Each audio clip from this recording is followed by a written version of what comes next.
नमस्कार दोस्तों, कैसे हैं आप लोग। 21 दिसंबर 2022 के डेली न्यूज़ एनालिसिस और एडिटोरियल एनालिसिस में आपका स्वागत है। कौन कौन सी इंपॉर्टेंट न्यूज़ देखने वाले हैं। तो यूएस लॉ मेकर्स ने जो कमेटी बनाई थी उसमें डोनाल्ड ट्रंप के ऊपर चार्जेस को इन्फोर्स करने की बात की है, ठीक है। लेकिन मेनली जो मुद्दा है वो जस्टिस कमीशन के हाथ में है। जस्टिस कमीशन के काम के बीच में लॉ मेकर्स इंटरफेयर नहीं कर सकते। ट्रंप को यहाँ पर रिस्पॉन्सिबल क्यों ठहराया जा रहा है? क्योंकि यूएस की कैपिटल हिल में इस प्रकार से रायोटर्स घुस गए थे, पुलिस को साइड हटा दिया था, लॉ मेकर्स भागने लगे थे। तो इस वायलेंस को एबेट किया था डोनाल्ड ट्रंप ने। उस समय पे न्यूज़ काफ़ी वायरल हुई थी, मैंने कवर भी किया था। तो इस पर्टिकुलर न्यूज़ को देखेंगे। फिर एयरपोर्ट पे जो चक्का जाम लग जाता है, भीड़ सी लग जाती है ओवरऑल, जो सिक्योरिटी क्लियरेंस में टाइम लगता है, इसको कम करने के लिए नए स्कैनर्स लगाए जाएंगे एयरपोर्ट पे। पहले एक चाइनीज़ कंपनी को टेंडर भी दिया गया था, बट डोकलाम स्टैंड ऑफ और स्पेसिफिकली जो 2020 का जो स्टैंड ऑफ हुआ उसके बाद चाइना वाले वो टेंडर्स कैंसिल कर दिए गए। अब यूएस यूरोप से अगर आप मशीनें खरीदोगे तो दुगनी कॉस्ट में मिलेंगी। तो ये न्यूज़ क्या है इसको देखेंगे। फिर भाई गुजरात का सन टेम्पल जो कि वादनगर टाउन में है, इसको यूनेस्को की टेंटेटिव हेरिटेज लिस्ट पे लिस्ट किया गया। इस न्यूज़ के बारे में देखेंगे। जो सबमरीन है वागिर, ये 5वीं सबमरीन है जिसको कमीशन किया जाने वाला है जनवरी 2023 में इंडियन नेवी में। इसके बारे में बात करेंगे। और तालिबान ने अब वुमेन को अफगानिस्तान की यूनिवर्सिटी में भी पढ़ने से बैन कर दिया। तो तालिबान लगातार इंटरनेशनल कम्युनिटी के साथ इंगेज कर रहा है, सैंक्शंस हटाने की कोशिश कर रहा है, but at the same point of time women को उनके ड्यू राइट्स नहीं दे रहा है।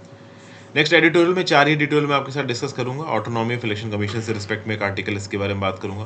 Profile ramifications of one amendment, ये जो डिजिटल डाटा प्रोटेक्शन बिल है, डाटा प्रोटेक्शन बिल के रिस्पेक्ट में रिसेंटली जो अमेंडमेंट आया है 2022 में, वो कैसे खतरनाक हो सकता है, सही नहीं है, इसके बारे में बात की गई, इसको देखेंगे। फिर ये ट्रम्प के प्रोसिक्यूशन को लेकर जो अमेरिका में पॉलिटिक्स चल रही है, ये एक आर्टिकल डिस्कस करूंगा। और inter state dispute resolution, recently Karnataka और महाराष्ट्र के बीच में एक बाउंड्री को लेकर डिस्प्यूट हमको नजर आ रहा है। आपको पता है कि बेलगांव में कर्नाटका की असेंबली अपना विंटर सेशन करती है। रीजन बीइंग महाराष्ट्र उस पर्टिकुलर इलाके के कुछ डिस्ट्रिक्ट्स, कुछ विलेजेस को क्लेम करता है। तो इस कंटेक्स्ट में कैसे इस प्रकार के इंटरनल डिसेंशंस को रिजॉल्व किया जा सकता है, इसके रिस्पेक्ट में एक आर्टिकल, इसको देखेंगे। तो अभी के लिए यहाँ पे 4 इंपॉर्टेंट आर्टिकल्स लगे। New normal Indo Pacific contestation और चैलेंज फॉर कांग्रेस इन हिमाचल, ये 2 आर्टिकल्स मुझे उतने रेलेवेंट नहीं लगे, इसलिए इनको यहाँ पे डिस्कस नहीं कर रहा हूँ। आगे बढ़ने से पहले वीडियो पे लाइक का बटन दोस्तों, चैनल को अब तक शेयर और सब्सक्राइब नहीं किया कर लीजिए। इंस्टाग्राम पे फॉलो कर लीजिए, आपसे जुड़ने की कोशिश करता हूँ। टेलीग्राम ग्रुप ज्वाइन कर लीजिए, वहाँ पे आपको लेक्चर की पीडीएफ और नोटिफिकेशन दोनों मिल जाएगी। चलिए पहली news, GS paper 2, government policies passenger safety, new scanners to speed up security check at airports. तो आपको पता ही होना चाहिए कि जो एयर ट्रेवलर्स हैं, जब वो सिक्योरिटी चेक से निकलते हैं सीआईएसएफ के पास से, तो एक बैग होता है। तो उस बैग में अंदर आपको अपना लैपटॉप का चार्जर, फ़ोन, मोबाइल फ़ोन्स, तो मतलब आपको बैग से निकाल के बाहर रखनी पड़ती हैं चीज़ें ट्रे पे। जो ट्रे होती है ना, कभी कभी आपके जूते के अंदर कोई मेटल लगा हो तो जूता निकाल के रखना पड़ता है, जैकेट के अंदर कोई चेन लगी हो तो चेन निकाल के रखनी पड़ती है। इनफैक्ट मैं आपको एक बार बताऊं, मैं दुबई से ट्रांजिट कर रहा था, तो वहाँ के स्कैनर्स में मैंने सब कुछ हटा दिया, उसके बावजूद भी रेड टिंग हो रहा था। तो पता चला कि जो मैंने अपना लोअर पहन रखा था, लोअर की जो चेन थी वो चेन मेटल थी, उसको पकड़ रहा था वो स्कैनर। तो कुल मिला के इंडिया के अंदर ओवरऑल एविएशन सिक्योरिटी को लेके नए स्कैनर्स लगाए जाने की बात की जा रही है। जो रेगुलेटर है एविएशन सिक्योरिटी का, bureau of civil aviation security, ये जल्दी ही टेक्निकल नॉर्म्स को इशू करेगा और 1 महीने के अंदर वो टेक्निकल नॉर्म्स आ जाएंगे, जिसके चलते हम एयरपोर्ट्स में मॉडर्न इक्विपमेंट देख सकते हैं। वो इक्विपमेंट जो ओवरऑल आपके सामान को स्क्रीन कर सकते हैं बिना बैग से निकाले। आप कभी यूके जाओगे, लंदन या फिर न्यूयॉर्क जाओगे, तो वहाँ पे आपको लैपटॉप अपने बैग से निकालने की जरूरत नहीं पड़ेगी। रीजन भी उनके पास 3D स्कैनर्स होते हैं, जो कि अंदर के रखे इलेक्ट्रॉनिक डिवाइसेस को भी चेक कर सकते हैं और देख सकते हैं कि कहीं कोई एक्सप्लोजिव तो नहीं रखा है। इंडिया के अंदर अभी के लिए जो स्कैनर्स यूज कर रहे हैं वो 2D स्कैनर्स हैं।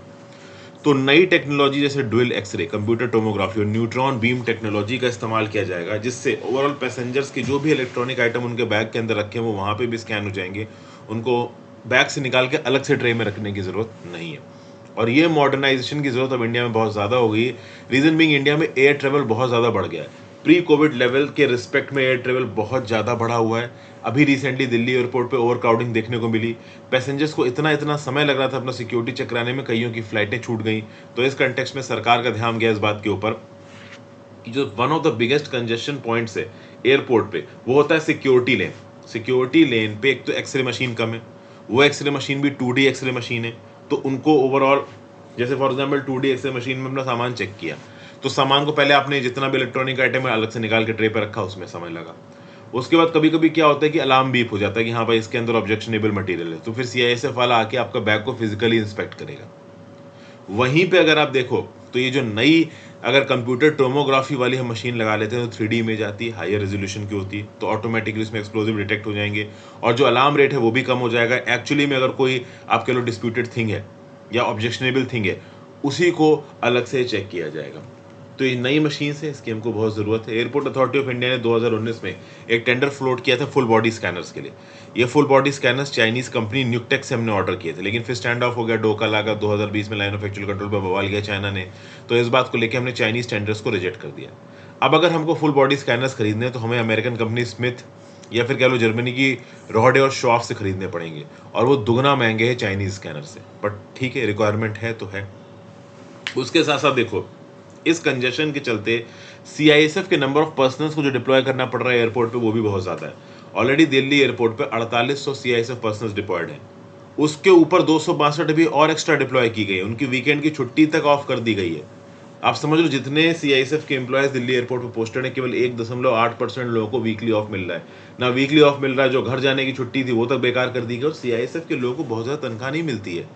आप समझिए सीआईएसएफ के पर्सनल दिन भर वो एयरपोर्ट पे खड़ा रहता है, इंक्रीज वर्किंग आवर्स हैं, उस पर भी उसको छुट्टी नहीं मिल रही है। आप समझिए उसके ऊपर कितना काम, कितना प्रेशर होता होगा, और उसके बाद भी लोग बोलते हैं कि सरकारी लोग कुछ करते नहीं।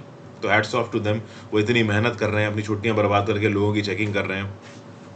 ओके, हमें उनके एफर्ट्स को भी, उनकी प्रॉब्लम्स को भी समझना चाहिए। चलिए अगली news. GS paper 2 international institutions, Gujarat sun temple, Vadnagar town among 3 in UNESCO heritage sites list. तो क्या भैया, नई कल्चरल साइट्स इन इंडिया, जिसमें आइकॉनिक सम टेम्पल मोधरा का, हिस्टोरिक वादनगर टाउन गुजरात का, और rock cut relief sculptures Unakoti Tripura का, इसको जोड़ा गया यूनेस्को वर्ल्ड हेरिटेज की टेंटेटिव लिस्ट में। किसने बोला? Archaeological survey of India. अब आप बोलोगे टेंटेटिव लिस्ट होती क्या है? देखिए, टेंटेटिव लिस्ट वो लिस्ट होती है, जैसे इंडिया चाहता है कि हमारे देश के अंदर कुछ यूनिक साइट्स हैं, और हम चाहते हैं कि वो यूनिक साइट्स यूनेस्को की वर्ल्ड हेरिटेज साइट की लिस्ट में हैं, तो हम ओवरऑल उनको रिकमेंड करेंगे, नॉमिनेट करेंगे to UNESCO world heritage committee. उनको टेंटेटिव लिस्ट पे डाल दिया जाएगा, और बाद में ओवरऑल इस टेंटेटिव लिस्ट से सेग्रीगेट और शॉर्ट लिस्ट करना शुरू करेंगे यूनेस्को वर्ल्ड हेरिटेज कमेटी वाले कि किसको वर्ल्ड हेरिटेज साइट में हम जगह दें। तो इन तीनों साइट्स के बारे में थोड़ी जानकारी ले लेते हैं। जो सन टेम्पल है मोधेरा का, वो सूर्य देव को डेडिकेटेड है। आप कह लो one of the earliest such temples हैं, जिसमें आर्किटेक्चर और डेकोरेटिव डिटेल्स आपको देखने को नजर आ जाएंगे। सोलंकी स्टाइल ऑफ रूल को ये डिस्प्ले करता है, सोलंकी स्टाइल ऑफ आर्किटेक्चर को भी डिस्प्ले करता है। फिर वादनगर की बात करो तो म्यूनिसिपैलिटी है, महसाना डिस्ट्रिक्ट गुजरात में, एक मल्टी लेयर्ड हिस्टोरिक टाउन है। वादनगर की हिस्ट्री 8 सेंचुरी बीसी से लेकर अब तक की बयां करता है ये पर्टिकुलर टाउन। बहुत सारी हिस्टोरिक बिल्डिंग्स है इसमें, जिसमें रिलीजियस बिल्डिंग भी है, रेजिडेंशियल नेचर की बिल्डिंग भी है। अपने आप में एक ज़बरदस्त जगह है, जाने वाली जगह है। फिर नेक्स्ट है यूनाकोटी, ये त्रिपुरा के नॉर्थ ईस्ट रीजन में आता है, नॉर्थ ईस्ट रीजन में। एंशिएंट होली प्लेस है, शिवा वर्शिप से एसोसिएटेड है। एक मैसिव आर्ट गैलरी भी आपको यहाँ पे मिल जाएगी। फॉरेस्टेड एरिया के अंदर बहुत सारे टावरिंग लो रिलीफ इमेजेस हैं, यूनिक स्टाइल की हैं, ह्यूमन क्रिएटिव जेनियस को डिपेक्ट करती हैं, इंडियन हिस्ट्री के इंपॉर्टेंट आप कह लो अचीवमेंट्स को दिखाती हैं पास्ट के। तो इन टाउन्स को, इन 3 आप कह लो साइट्स को आर्कियोलॉजिकल सर्वे ऑफ इंडिया ने नॉमिनेट कर दिया है टेंटेटिव वर्ल्ड हेरिटेज लिस्ट में, ठीक है ना। अभी जो टेंटेटिव लिस्ट होती है, जो कि अलग अलग कंट्रीज यानी कि स्टेट पार्टीज द्वारा पब्लिश की जाती हैं वर्ल्ड हेरिटेज सेंटर पे, उसकी वेबसाइट पे, ये ओवरऑल इस बात को इंश्योर करती हैं कि हाँ भाई, ट्रांसपेरेंट तरीके से इन पर्टिकुलर साइट्स को बचाने के लिए रिस्पेक्टिव स्टेट पार्टी यानी रिस्पेक्टिव कंट्री ने क्या क्या किया है, कौन से बेसिस पे वो रिस्पेक्टिव कंट्रीज को वर्ल्ड हेरिटेज साइट की लिस्ट में लेके आना चाहती है। कोई एक पर्टिकुलर साइट किसी पर्टिकुलर कंट्री की है और उस हिसाब से उसने वर्ल्ड हेरिटेज कमेटी को अपनी रिक्वेस्ट सबमिट की, तो ऑब्वियसली बात है, जब एक रिक्वेस्ट सबमिट की जाती है तो उस रिक्वेस्ट से एसोसिएटेड जितने भी डॉक्यूमेंट्स, जितनी भी उसकी रिलीजियस कल्चरल सिग्निफिकेंस हिस्ट्री है, इस बात को, इन फैक्ट्स को प्रोवाइड करने की जो रिस्पॉन्सिबिलिटी होती है वो उन कंट्रीज़ की होती है जहाँ पे साइट्स एग्जिस्टेंट हैं, ठीक है। और एक बार टेंटेटिव हेरिटेज लिस्ट में नाम आ गया एक पर्टिकुलर साइट का, तो इसका मतलब ये नहीं है कि वर्ल्ड हेरिटेज कमेटी या यूनेस्को के सेक्रेटेरिएट ने या फिर वर्ल्ड हेरिटेज सेंटर ने उसको वर्ल्ड हेरिटेज साइट की तरह चुन लिया। आगे चुनने की प्रक्रिया शुरू होगी, अभी के लिए बस टेंटेटिव लिस्ट में डाल दिया गया। वर्ल्ड हेरिटेज साइट क्या होता है? तो ये एक ऐसी जगह है अर्थ पे जिसका अपना कल्चरल और फिजिकल सिग्निफिकेंस है, और उसका एक आउटस्टैंडिंग यूनिवर्सल वैल्यू है ह्यूमैनिटी के लिए। ये एक बिल्डिंग हो सकती है, सिटी हो सकता है, कॉम्प्लेक्स हो सकता है, रेगिस्तान, फॉरेस्ट, आइलैंड, लेक, मॉन्यूमेंट, बहुत कुछ हो सकता है। ओके, इन पर्टिकुलर जगहों को हम लिस्ट करके फ्यूचर जनरेशंस को इन बात का याद दिलाएंगे कि कैसे आप अपनी हिस्ट्री, अपने कल्चर को याद कर सकते हो। सबसे ज़्यादा वर्ल्ड हेरिटेज साइट्स दुनिया में इटली में है 51, फिर चाइना में 48, फिर स्पेन में 44, फ्रांस में 41, जर्मनी में 40, मैक्सिको में 33 और इंडिया में 40। अब खास बात यह है कि हेरिटेज साइट को चुना कैसे जाता है। सबसे पहले एक रिस्पेक्टिव सरकार जिस जगह पे हेरिटेज साइट है वो नॉमिनेट करेगी कि हाँ भाई हमारी जगह पे ये हेरिटेज साइट है। उस हेरिटेज साइट की अपनी आउटस्टैंडिंग यूनिवर्सल वैल्यू होनी चाहिए वर्ल्ड हेरिटेज नॉमिनेशन के लिए। ये जो आउटस्टैंडिंग यूनिवर्सल वैल्यू है वर्ल्ड हेरिटेज नॉमिनेशन के लिए, ये आप कह लो कि 10 एनलिस्टेड क्राइटेरिया के बेसिस पे डिसाइड की जाती है। और इन 10 एनलिस्टेड क्राइटेरिया में कम से कम एक क्राइटेरिया तो पूरा होना चाहिए उस पर्टिकुलर साइट को नॉमिनेट करने के लिए। और ये जो नॉमिनेशन फाइल है इसको इवेलुएट किया जाता है international council on monuments and sites and the world conservation union के द्वारा। इनकी रिकमेंडेशन जाती है वर्ल्ड हेरिटेज कमेटी के पास, और फिर वर्ल्ड हेरिटेज कमेटी साल में एक बार मिलती है और इस बात के ऊपर डिसीजन लेती है कि जो नॉमिनेटेड वर्ल्ड हेरिटेज साइट है इसको वर्ल्ड हेरिटेज लिस्ट पे रखना है या नहीं रखना है। वर्ल्ड हेरिटेज लिस्ट पे 3 प्रकार की साइट्स हैं, कल्चरल, नेचुरल और मिक्स्ड। ठीक है भाई, नेक्स्ट आ जाते हैं। अच्छा, जो रिलीजियस साइट्स हैं वो कल्चरल वाली कैटेगरी में आ जाएंगे, आपको अलग से बताने की जरूरत नहीं है, आपको पता ही है।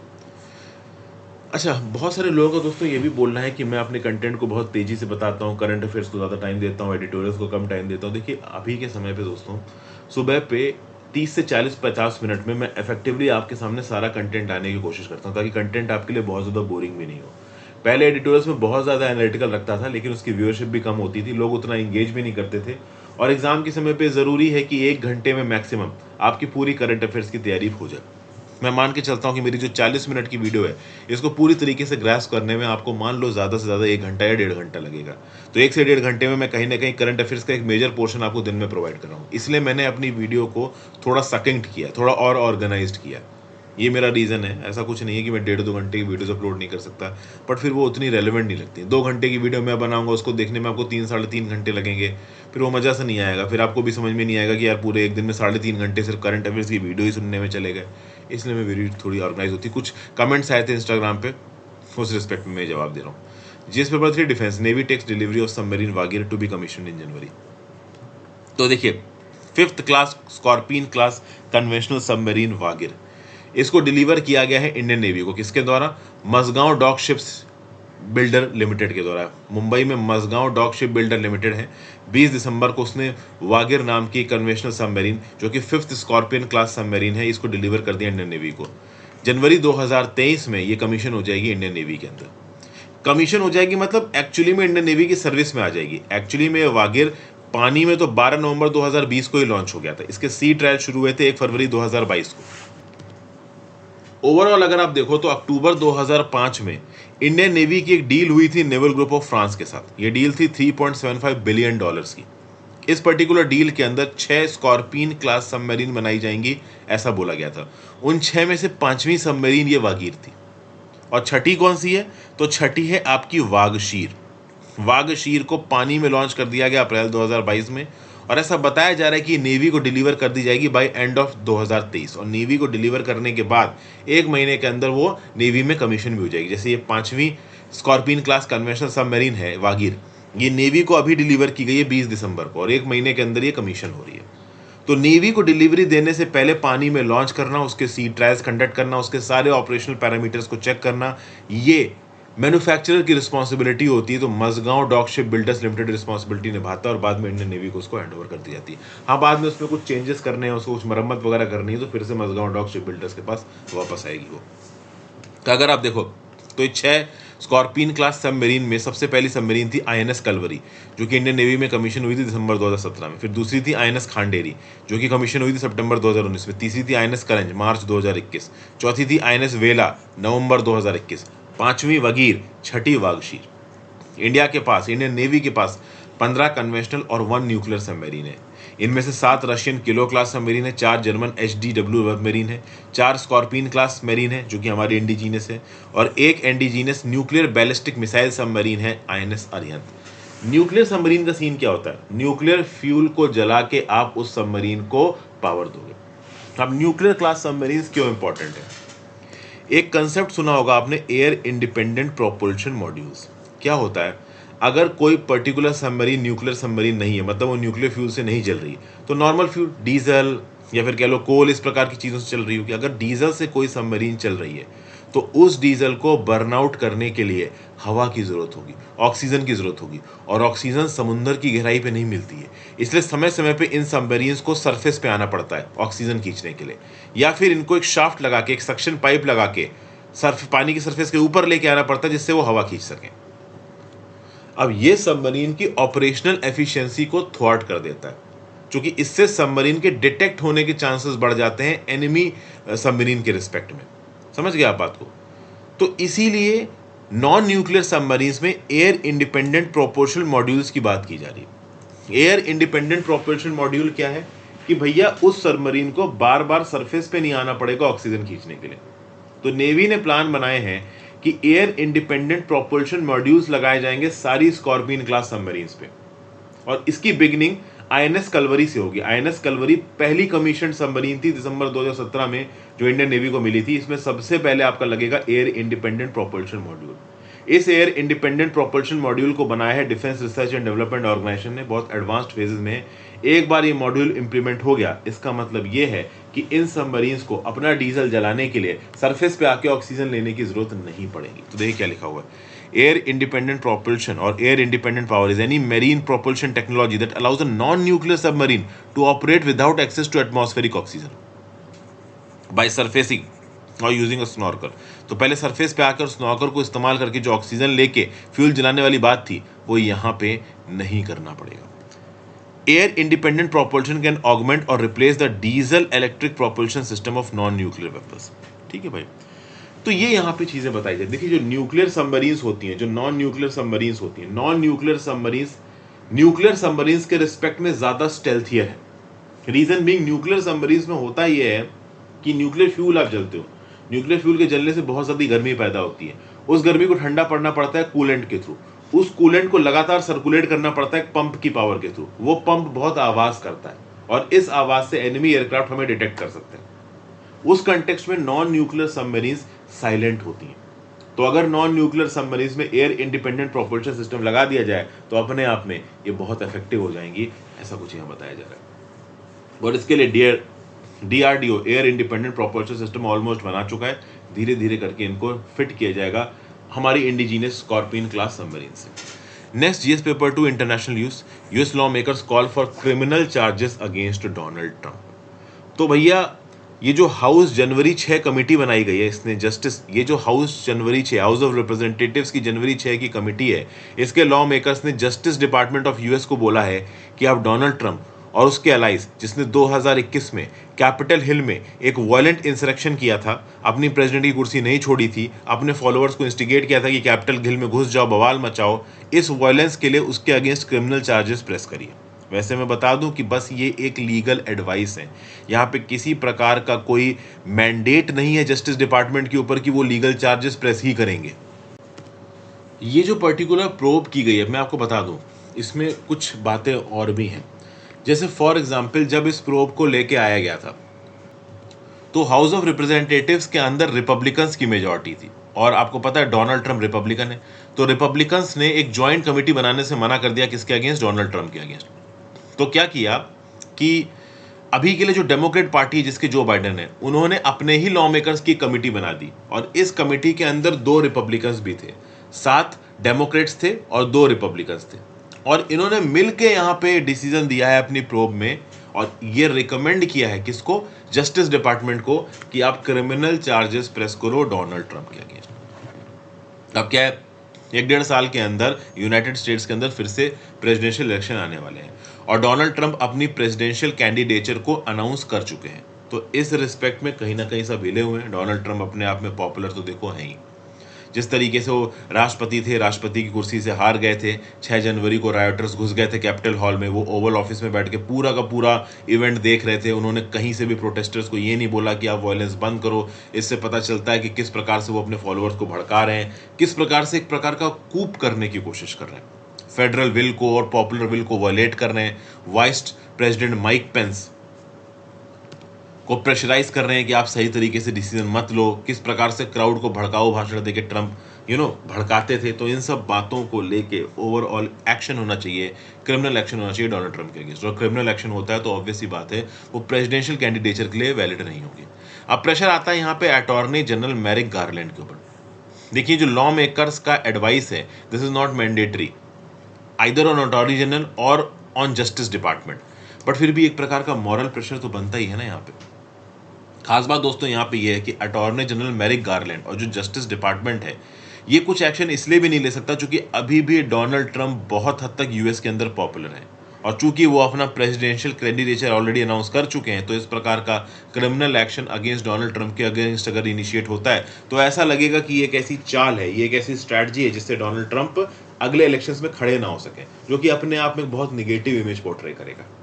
तो इस रिस्पेक्ट में बिना प्रूफ के ओवरऑल डोनाल्ड ट्रंप के ऊपर यहाँ पे एक पूरा full fledged criminal charges impose कर देना और एक पूरी लीगल प्रोसीडिंग चलाना वो अपने आप में डिफीटिंग हो सकता है। ये आज के एक एडिटोरियल में भी यही बात बताई गई है। ये है वो एडिटोरियल प्रोसिक्यूटिंग ट्रंप।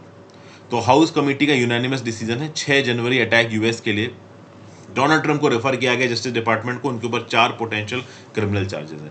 वैसे मैं बता दूं ये क्रिमिनल चार्जेस इनके ऊपर पहले भी लग चुके हैं, जस्टिस डिपार्टमेंट इनको ऑलरेडी इन्वेस्टिगेट कर रहा है, लेकिन यहाँ पे अलग से लॉ मेकर्स ने बोला है कि डोनाल्ड ट्रंप ने इंसरेक्शन किया है, कंट्री को डिफ्रॉड करने की कोशिश की है, कांग्रेस की ऑफिशियल प्रोसीडिंग्स को रोका है, यहाँ पे फॉल्स स्टेटमेंट देके लोगों को बरगलाया है, भड़काया है। इसके साथ साथ डोनाल्ड ट्रंप के ऊपर, इनकी फैमिली बिजनेस के ऊपर ऑलरेडी, डोनाल्ड ट्रंप ऑर्गेनाइजेशन के ऊपर ऑलरेडी क्रिमिनल टैक्स फ्रॉड का केस चल रहा है। क्लासिफाइड्स डॉक्यूमेंट्स की हैंडलिंग को लेके एफबीआई भी डोनाल्ड ट्रंप की प्रोब कर रहे हैं। जॉर्जिया में डोनाल्ड ट्रंप और उनकी एड्स के ऊपर ऑलरेडी इन्वेस्टिगेशन चल रहा है कि इलेक्शन रिजल्ट्स को इन्होंने ट्वीक किया है।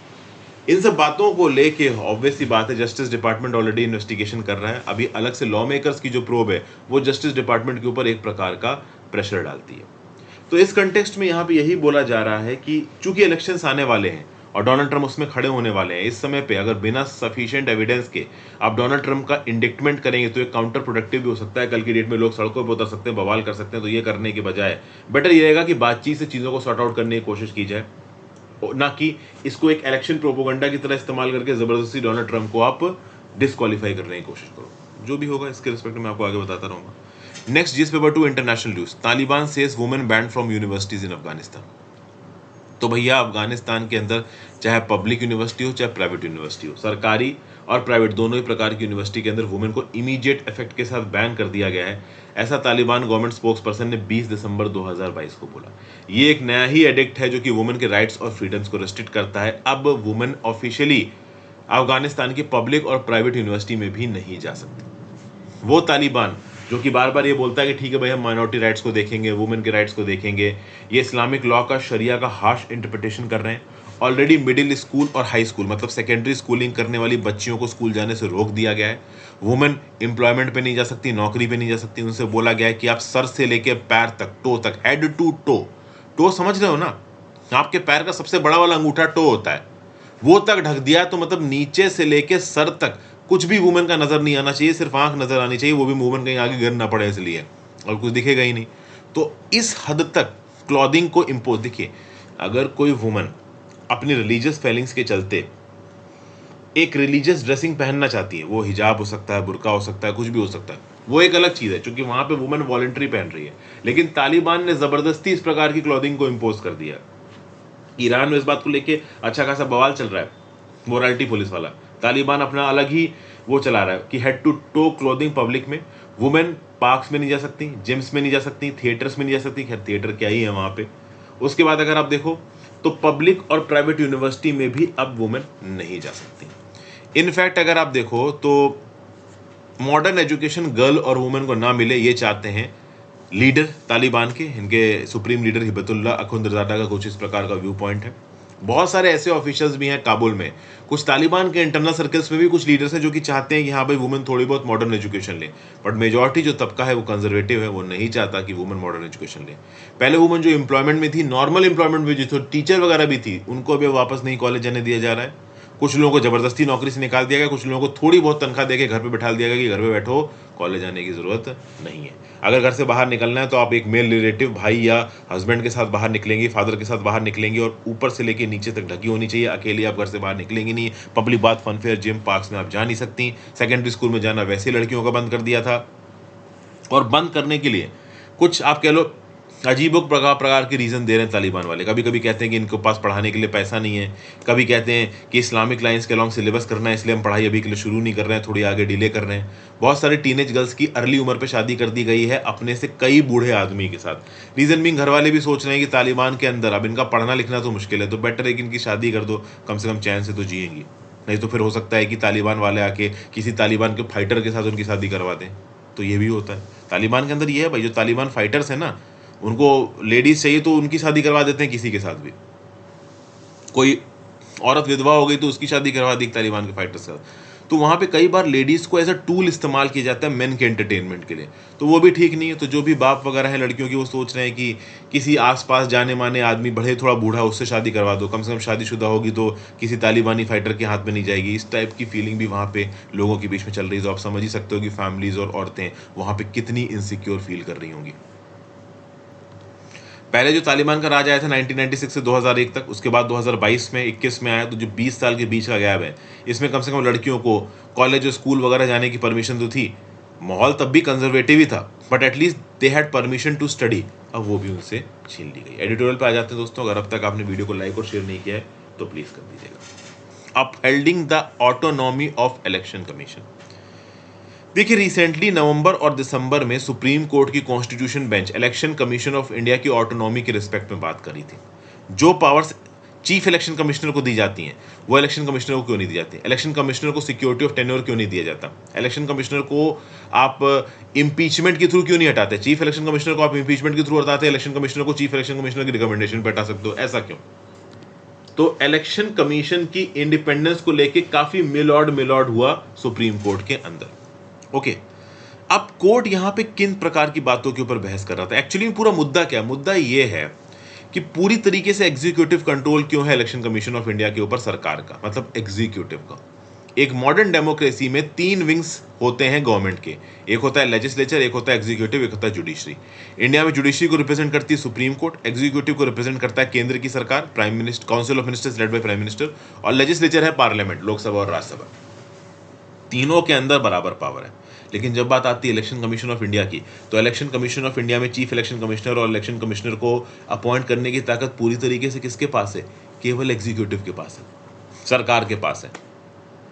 तो कहीं ना कहीं गवर्नमेंट के 3 ऑर्गन्स इसलिए बनाए गए ताकि ये ऑर्गन्स आपस में एक प्रकार का सामंजस्य, एक प्रकार का बैलेंस बना के रखें। लेकिन कई बार हमने ये देखा है कि जो एक्स्ट्रा ऑर्डिनरी अमाउंट ऑफ ताकत है वो एग्जीक्यूटिव डोमेन में होती है। Executive council of ministers headed by prime minister, इसके पास एक लिमिट से ज़्यादा ही ताकत होगी।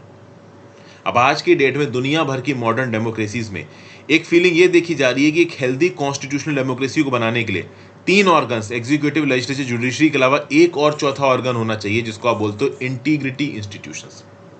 अगर ये चौथा ब्रांच आप इंटीग्रिटी इंस्टीट्यूशंस बोलते हो तो कुछ ऐसा सीन बनेगा, legislature is equals to executive is equals to judiciary is equals to integrity institutions. मतलब ये जो इंटीग्रिटी इंस्टीट्यूशंस हैं वो बाकियों के बराबर हो जाएंगे, मतलब पूरी तरीके से सिर्फ एग्जीक्यूटिव के कंट्रोल के अंदर नहीं रहेंगे। इसको इंफॉर्मेशन कमीशन के माध्यम से बहुत अच्छी तरीके से समझा रहा है ऑथर। हमारे यहाँ पे राइट टू इन्फॉर्मेशन का अधिकार दिया गया है दोस्तों, और राइट टू इन्फॉर्मेशन का अधिकार दिया गया राइट टू इन्फॉर्मेशन एक्ट 2005 के थ्रू। अभी रिसेंटली कुछ एडिटोरियल्स मैंने आपके साथ डिस्कस किए थे, जिसमें मैंने आपको बताया था कि जो इन्फॉर्मेशन कमीशन है इंडिया के अंदर, चाहे वो स्टेट इन्फॉर्मेशन कमीशन हो चाहे सेंट्रल इन्फॉर्मेशन कमीशन, वो ठीक तरीके से काम नहीं कर रहे। उसके लिए ऑथर यहां पे रीजन ये बता रहा है कि जब तक इंफॉर्मेशन कमिश्नर के कमिश्नर्स को प्रॉपर इंडिपेंडेंस नहीं मिलेगी, प्रॉपर तरीके से उनका अपॉइंटमेंट नहीं होगा, अपनी फंक्शनिंग में इंडिपेंडेंट नहीं होंगे, तब तक information commission, right to information आप कह लो एक्ट को 2005 को आप प्रॉपर तरीके से इंप्लीमेंट नहीं कर सकते। आपने एक एक्ट बना दिया, लॉ बना दिया, लेकिन उसको ठीक तरीके से इंडिपेंडेंटली इंप्लीमेंट नहीं किया, तो that is act goes as a dead letter. तो ऐसे केसेस में एक इंटीग्रिटी इंस्टीट्यूशन को प्रॉपर तरीके से इंडिपेंडेंट रखना बहुत ज़्यादा ज़रूरी है। वो हम तब कर सकते हैं जब हम 4th ब्रांच इंस्टीट्यूशंस की तरह इनको ट्रीट करें।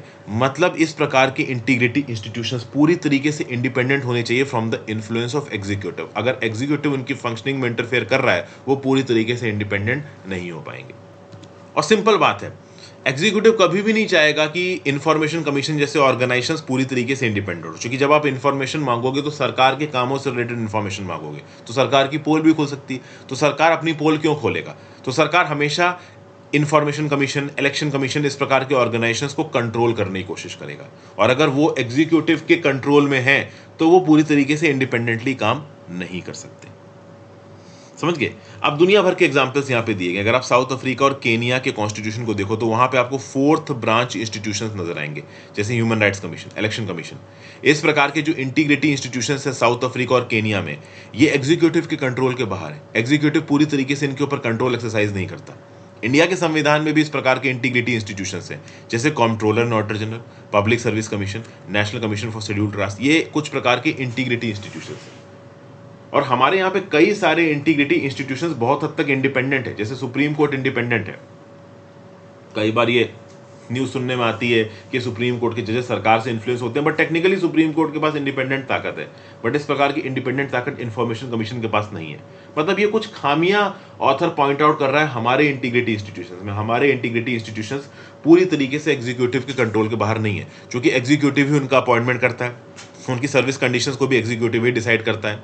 ठीक है ना? अब चीफ इलेक्शन कमिश्नर को एग्जीक्यूटिव अपॉइंट करेगा। ठीक है ना? इलेक्शन कमिश्नर को कभी भी आप कह लो सरकार चीफ इलेक्शन कमिश्नर के कहने पे हटवा सकती है। 6 साल का टेन्योर होता है चीफ इलेक्शन कमिश्नर का, बट अपॉइंटमेंट के 2 साल बाद ही वो हट जाता है। तो जब अपॉइंटमेंट में उनकी टर्म्स एंड कंडीशंस डिसाइड करने में एग्जीक्यूटिव का ही पूरा रोल है, तो ये इंटीग्रिटी इंस्टीट्यूशंस कभी भी एग्जीक्यूटिव से इंडिपेंडेंट काम नहीं कर सकते। एक fourth institution healthy constitution democracy में नहीं बन सकते। इसलिए जरूरी ये है कि एग्जीक्यूटिव, लेजिस्लेचर, जुडिशरी की तरह एक चौथा ग्रुप बनाया जाए जो कि इंटीग्रिटी इंस्टीट्यूशंस को प्रॉपर तरीके से ग्राउंड लेवल पर काम करने के लिए नियम कानून बनाएगा, और वो एग्जीक्यूटिव के इन्फ्लुएंस के बाहर होगा। इस कंटेक्स्ट में देखो, सुप्रीम कोर्ट पहले कभी कभी कुछ इंपॉर्टेंट रोल प्ले कर चुकी है। जैसे लैंडमार्क विनीत नारायण केस में सुप्रीम कोर्ट ने बोला था कि सीबीआई के डायरेक्टर का अपॉइंटमेंट करना है तो 3 मेंबर बॉडी अपॉइंटमेंट करेगी, जिसमें prime minister, leader of opposition और चीफ जस्टिस ऑफ इंडिया होंगे।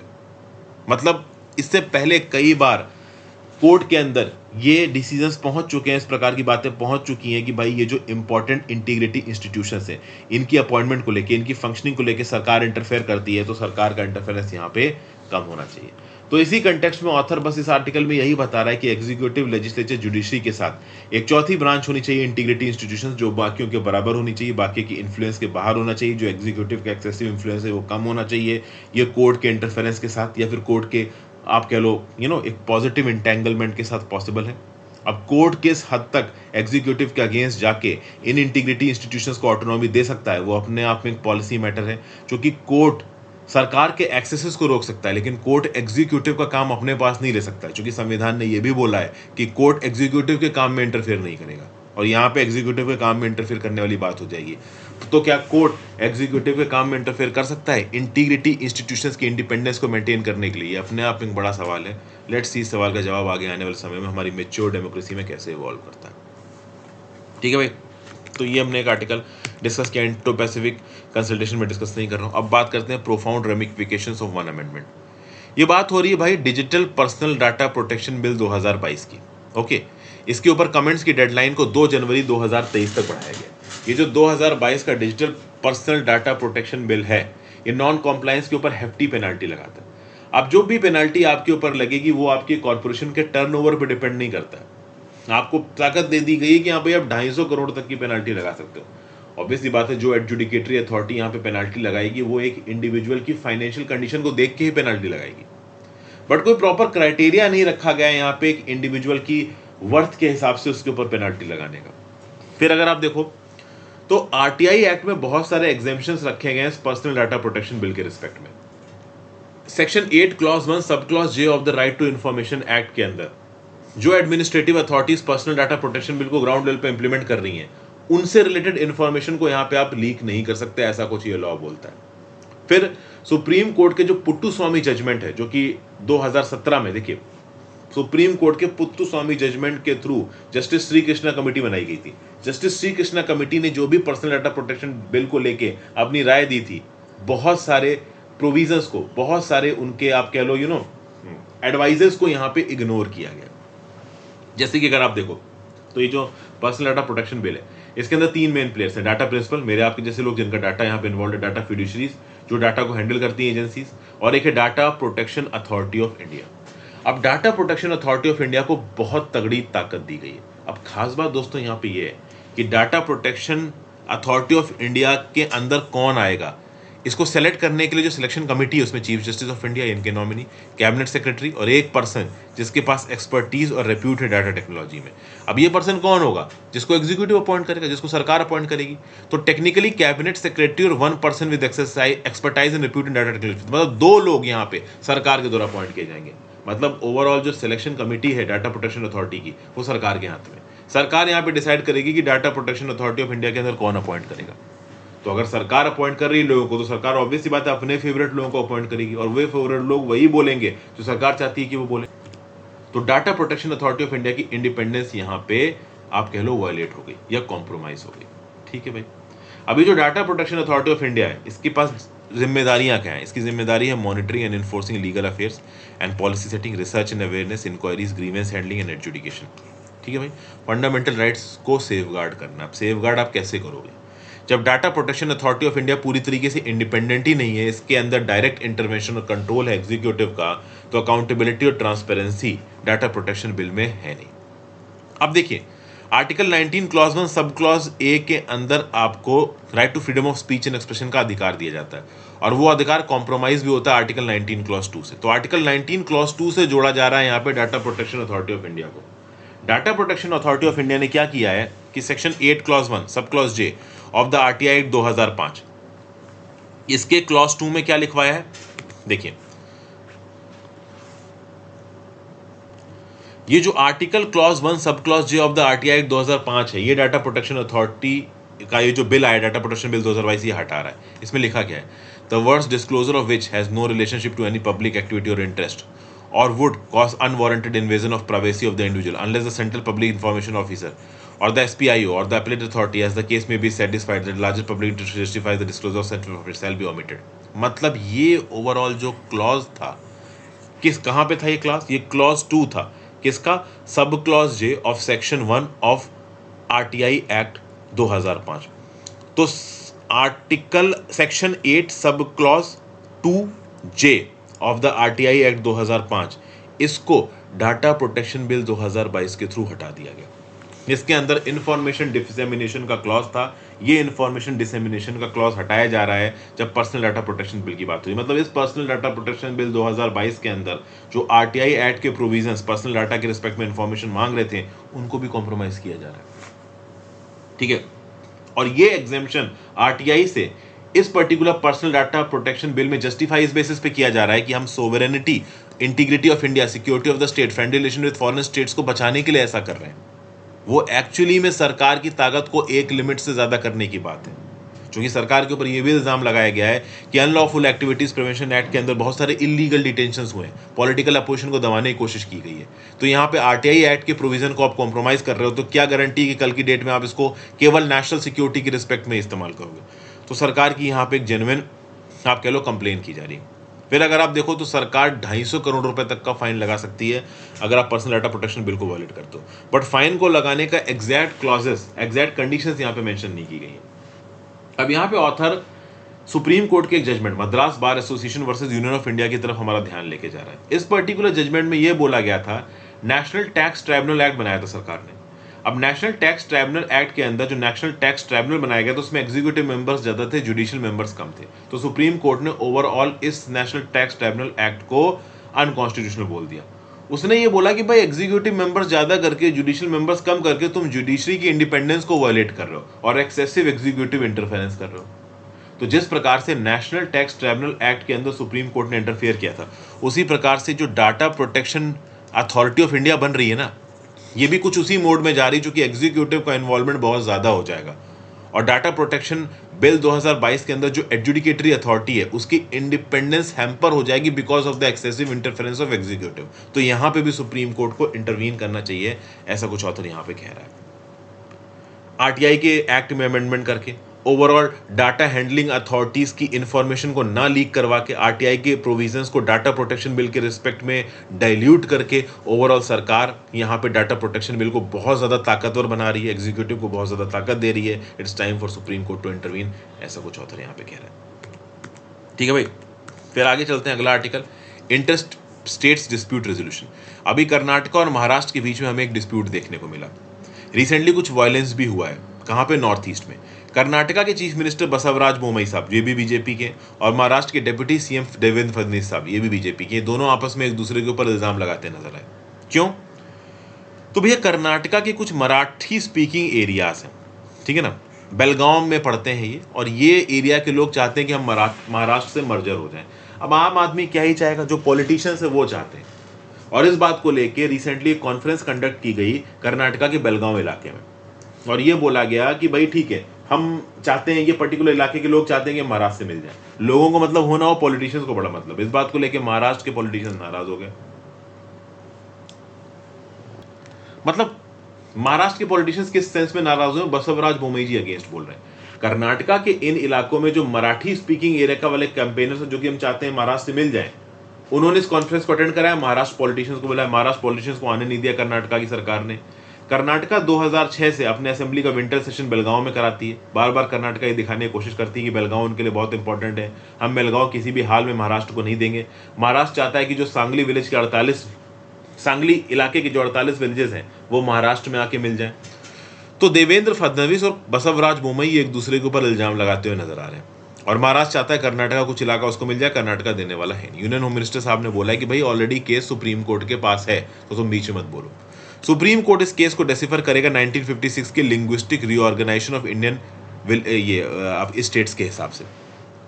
अब अगर आप देखो 1957 में महाराष्ट्र ने क्लेम किया था कि 814 विलेजेस और बेलागावी, कारवार और निपानी, जो कि अभी के लिए कर्नाटका में, ये इलाके महाराष्ट्र के पास आने चाहिए। बट जो स्टेट रीऑर्गेनाइजेशन एक्ट आया तो उसमें ये इलाके महाराष्ट्र के पास गए नहीं। बट इन इलाकों में जो रहने वाले लोग हैं वो मराठी भाषा बोलते हैं। अब इस प्रकार से देखो दोस्तों, तो कर्नाटका में सब कन्नड़ नहीं बोलते हैं, कुछ लोग मराठी बोलते होंगे, कुछ लोग कोंकणी बोलते होंगे। उसी प्रकार से महाराष्ट्र में रहने वाले सब मराठी नहीं बोलते, कुछ कोंकणी बोलते होंगे, कुछ तेलुगु बोलते होंगे। तो इंडिया में आपको हर राज्य में लिंग्विस्टिक माइनॉरिटी मिल ही जाएगी। अब वो लिंग्विस्टिक माइनॉरिटी अपना अपना इलाका कार्व आउट करने लगे, ओवरऑल दूसरे स्टेट से मिलने की बात करने लगे, एथनिक बेसिस पे आपस में एक दूसरे के साथ भिड़ने लगे, वो ठीक नहीं है। नॉर्थ ईस्ट में हमारा एक्सपीरियंस अच्छा नहीं है। स्टेट्स की बाउंड्री को लेकर नॉर्थ ईस्ट में इतना वायलेंस हुआ कि लोगों की जान तक चली गई है। तो ऐसे कंटेक्स्ट में बहुत ज़रूरी है कि अ फीलिंग ऑफ इंडियननेस आनी चाहिए। नो डाउट अलग अलग लैंग्वेजेस इंडिया की डाइवर्सिटी को दिखाती हैं, but at the same point of time ये अलग अलग लैंग्वेजेस एक अलग अलग कल्चर को भी दिखाती हैं, जिससे एक इंटर कल्चरल क्लैश बाहर निकल के आता है। इस इंटर कल्चरल क्लैश को इग्नोर करने की ज़रूरत है, और ये तब तक नहीं इग्नोर हो सकता जब तक लोग आपस में एक दूसरे के साथ इंगेज नहीं करेंगे। सुप्रीम कोर्ट क्या करेगा? सुप्रीम कोर्ट नियम कानूनों के हिसाब से, पास्ट एक्ट के प्रोविजंस के हिसाब से अपना जजमेंट सुना देगा, बट वो जजमेंट ग्राउंड लेवल पर तब इंप्लीमेंट करेगा जब लोग उस जजमेंट को दिल से एक्सेप्ट करें। लोगों के बीच में कोहेजन लाने की जरूरत है, और कई बार पॉलिटिशियंस ये कोहेजन लाने नहीं देते। कर्नाटका के पॉलिटिक्स अपनी आप धुन चला रहे हैं, महाराष्ट्र के पॉलिटिक्स अपनी धुन चला रहे हैं। अब वो इलाका मान लो कर्नाटका के पास भी है तो क्या फर्क पड़ता है, लेकिन महाराष्ट्र के पॉलिटिक्स मराठी के बेसिस पे उसको अपने साथ मिलाना चाहते हैं। उसके चलते एक हारमोनी सी नहीं बैठ पा रही है।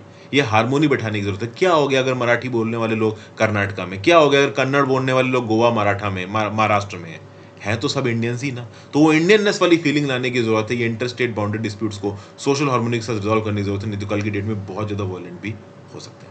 तो यहाँ पे मैं अपने इस आर्टिकल डिस्कशन को खत्म करता हूँ। आई होप आपको काफ़ी कुछ सीखने को मिला होगा दोस्तों। अपने व्यू पॉइंट नीचे कमेंट बॉक्स में दीजिएगा। मैंने सारे इंपॉर्टेंट पॉइंट्स कवर किए। अगर आपको फिर भी लगता है कुछ इंपॉर्टेंट पॉइंट्स पूछें तो आप मुझे नीचे कमेंट बॉक्स में रिमाइंड कराइए, मैं आगे उनको इंक्लूड करने की डेफिनेटली कोशिश करूंगा। Thank you for watching friends. अपने व्यू पॉइंट नीचे कमेंट बॉक्स में दीजिएगा। इंस्टाग्राम पे फॉलो कर लीजिएगा, टेलीग्राम ग्रुप ज्वाइन कर लीजिएगा, ज़्यादा से ज़्यादा लोगों से लेक्चर शेयर करें। Have a great day.